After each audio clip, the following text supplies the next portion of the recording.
Nakahanda na ang mga kapulisan ng Police Regional Office 1 sa posibleng epekto ng Bagyong Krising sa isinagawang Pre-Disaster Risk Assessment Meeting kasama ang mga lokal na pamahalaan at iba't ibang ahensya ng gobyerno.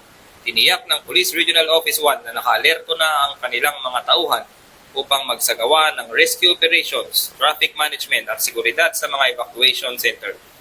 Nagsagawa na din ang mga police provincial offices ng pre-prepositioning ng mga kagamitan at nagtalaga ng mga quick response teams at patuloy din ang pag-monitor sa mga lugar na kabilang sa high-risk areas upang matiyak ang seguridad at kaligtasan ng mamamayan ng Region 1. Pinayuhan din ng mga kapulisan ang publiko na manatiling kalmado, makinig sa mga opisyal na anunsyo at iwasan ang pagpapakalat ng maling impormasyon lalo na sa social media.